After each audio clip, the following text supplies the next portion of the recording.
Mayor, welcome. Thank you.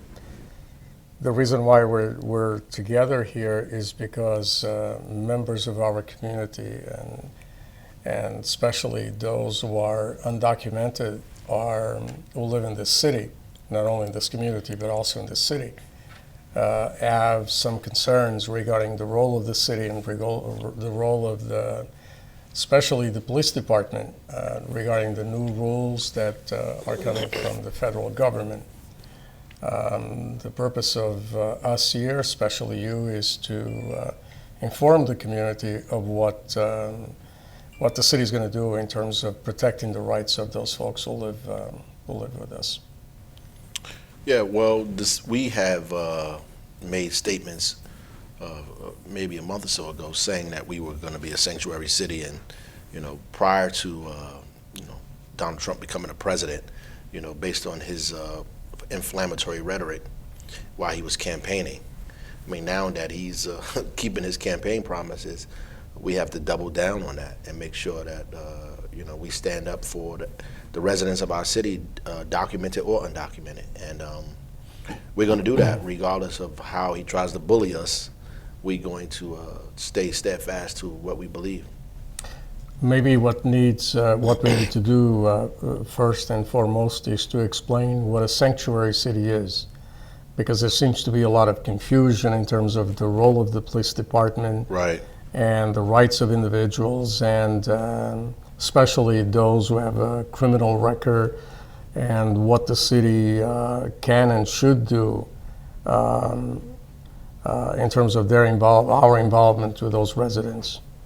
Well, there's a few things. One, I mean, the police are not going to ask people their immigration status when they confront people or ask people issues, or if they have a problem.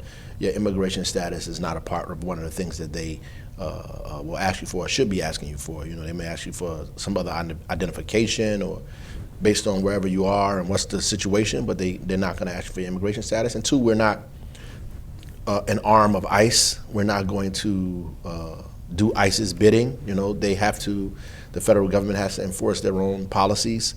We are not going to use our police department to search out people that are undocumented for ICE's benefit and send them back. So we're basically sanctuary in the sense that if you are a resident of this city, you participate lawfully in what happens in the community, we're going to protect you like any other resident.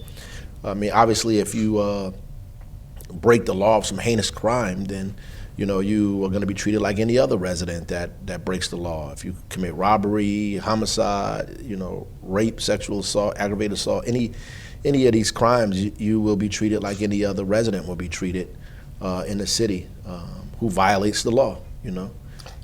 Actually, Newark has been a sanctuary city since October of 2006. Because of a resolution that was passed as a result of an incident that took place at the time involving a Brazilian resident and the local police department. Mm-hmm. And because of that, the Newark City Council passed the Sanctuary City resolution. So the rights of the residents will continue to be protected, and the only involvement of the police department in their lives will be if a crime takes place. Right. And that has been going on for the last 9 years and will continue to be so in the future. As a matter of fact, at the time of the incident, the state's attorney general came to Newark a couple of times and indicated that the local police department should not be involved in matters of immigration. That's the policy, and that will continue regardless of what happens in the future. Right. These federal policies are changing by the minute as Trump is there. He's trying to deputize local law enforcement at the county and local level to go out and actually do the bidding of ICE. That way he gets to expand his police force without, formally expanding it. But we have instructed our police department here at least in the city side, not to participate in that, and that we consider it a violation of, city policy to participate in that.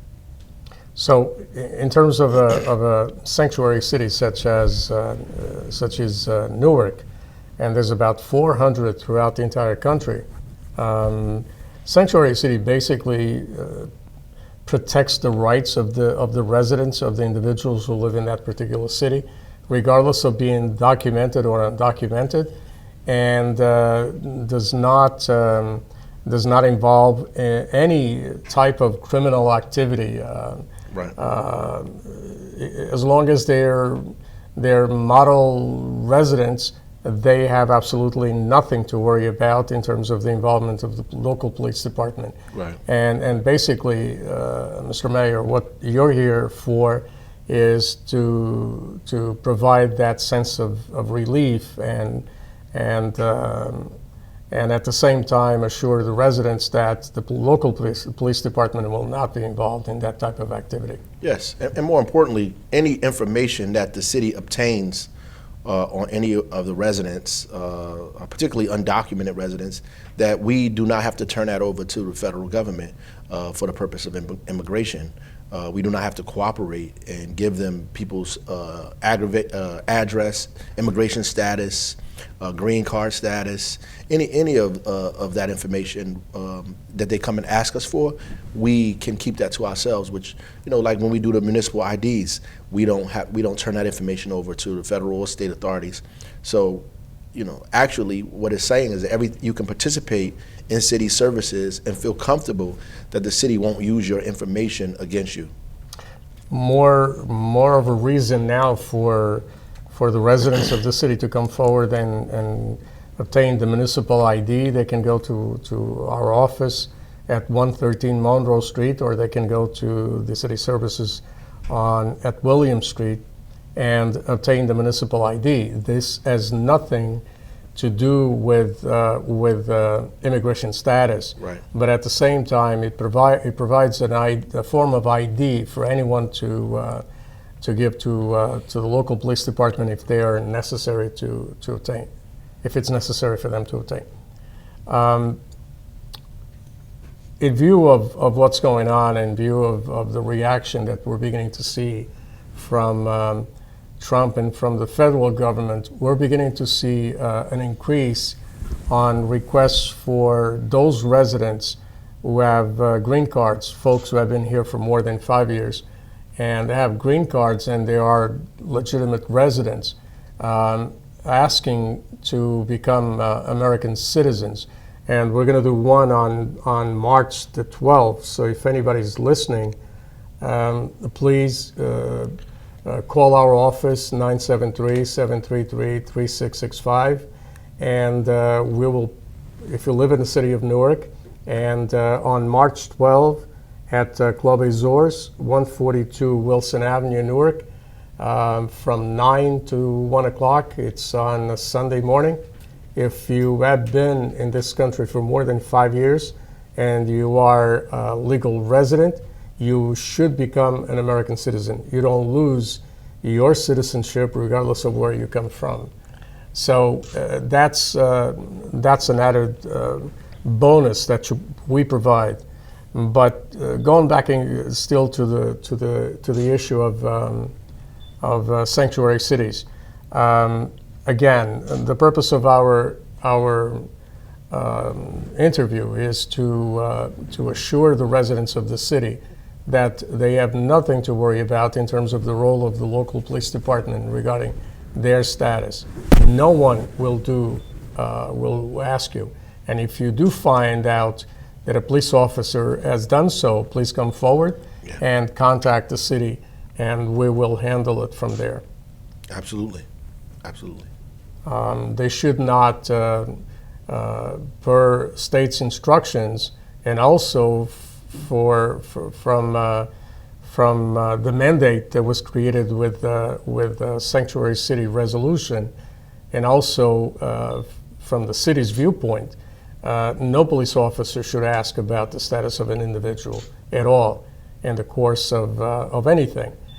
unless that individual is involved in criminal activity. Right. That's absolutely the facts. Yeah. And everyone should know that and be comfortable with that, that the police officers will obey that.